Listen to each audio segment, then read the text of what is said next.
After training, Bradley arrives home to find his mom and dad handing him a letter. He opens it and reads that a scout from a better club in their country has noticed his talent. The letter praises his potential, saying that with the right development he could become something special, but only if he proves he's worthy. And the trial is set for 1 month from now. Bradley's overwhelmed with excitement. He can barely contain his joy as he starts telling all of his friends and even strangers about the opportunity. Confident and proud, he tells everyone that he's already moving to that club, even though he hasn't even passed the trial yet. Fueled by motivation, Bradley trains hard for a whole week, pushing himself more than ever before, but after some time, his focus begins to slip. He starts slacking off. With the trial just days away, he suddenly regains his motivation, training intensely again. He loudly tells his friends that the move is happening for sure. When the day of the trial finally arrives, reality hits hard. Overwhelmed by nerves and stress, Bradley stops asking for the ball. The confident voice that once boasted to everyone falls silent.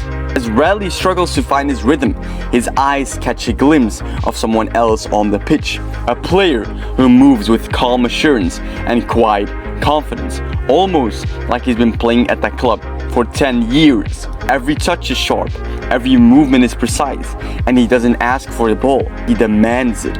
Bradley notices him, but he's too wrapped up in his own fight to fully process what he's seeing. And that player was no other than Cristiano. And Cristiano passed the trial, but Bradley was never seen at that club ever again. So like I said before, Cristiano did succeed, and I'm going to tell you exactly why he did. But I'm not gonna sit here and tell you what you need to do to succeed like every other average video on the internet. No, what's more important, I'm going to tell you exactly what you must not do before the trial and throughout the trial.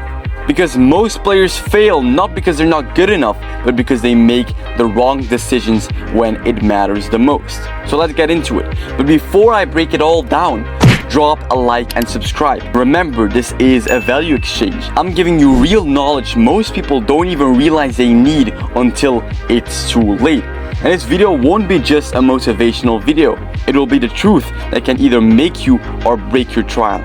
So all I ask in return is help me by smashing that like button and subscribing. That's your part of the deal, and my part of the deal will be giving knowledge to you for free.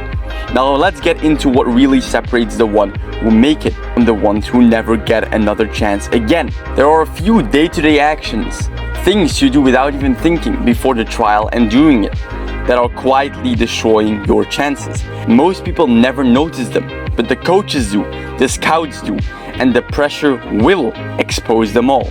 So here are 3 really important tips. If you apply them right, there will be no other outcome than to succeed at that trial. So here's number 1, preparing for the trial. A lot of you, just like Bradley, receive the letter and immediately think, now it's time to prepare.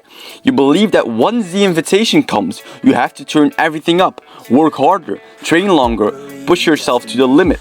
You adopt the grind mentality. But here's the harsh truth no one ever wants to hear. If you only start preparing after you get that letter, you are already behind. You're reacting to the moment instead of living it. You're trying to cram months or even years of growth into just a few weeks, and that's impossible.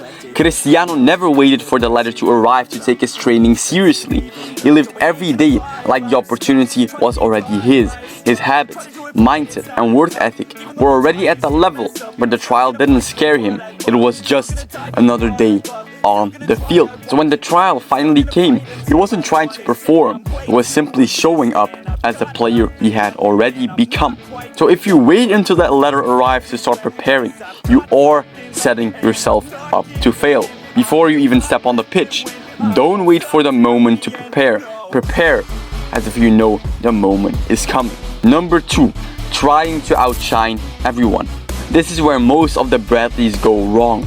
A lot of players step onto the pitch during a trial with one goal in mind: to be the flashiest, to stand out at all costs, to prove they're better than everyone else. But that mindset will slowly destroy you. When you try too hard to outshine everyone, you start playing for the eyes outside the field instead of the flow within the game. You begin forcing passes, dribbling into 3 players, or shouting just to be noticed. That's not confidence, that's desperation. Trying so hard to be someone you're not. That's not confidence, that's desperation. Trying so hard to be someone you're not is the opposite of what you should do. But then the question arrives, okay, if I'm not supposed to try to outshine everyone, what should I do then? My answer to that question is simple. You should focus on being extremely effective. Yes, you heard me right. Effective. Not flashy, not desperate. Effective. Effectiveness means achieving maximum results with minimum output. So what does that look like? Passes that are giving without bounds. First touches that go forward. Quick 1-2s that slice through the lines. This isn't about looking good. It's about being undeniably useful. The kind of player a coach can build a team around, not just post on Instagram. Stop trying to outshine, start actually trying to have an impact on the game. However, if you're serious about making that shift, about mastering these skills physically and mentally, the Fearless Blueprint has you covered. 5 straightforward lessons designed to close the gap between you and the players who make it, and it's available now for pre-order. The link's right in the description if you want to go deeper. Now, I'm not forcing you to buy anything. However, what I will tell you is that if other people apply the knowledge that is in that course, you will be left behind, guaranteed. Now let's get back to the video.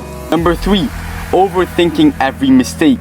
And this is a deadly trap for a lot of you. You make one bad pass, one heavy touch, one wrong decision, and now you're in your own head the rest of the session.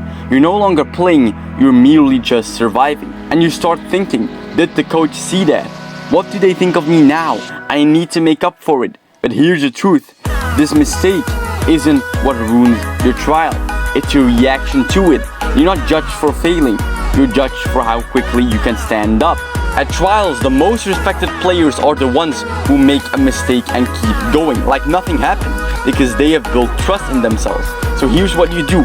Make a mistake, let it go immediately. Focus on the next play like it's the first one. No apology face, no body language drop. Just like Cristiano would, reset and dominate the next touch. So conclusion, remember, success in trials isn't just about skill, it's about mindset, preparation, and knowing what not to do. Master these, and you're already leagues ahead before the game even starts. Now, if this video helped you in any way, smash that like button and subscribe, and share it with the teammates who need to hear this as well. And remember, I will always be rooting for you. Peace.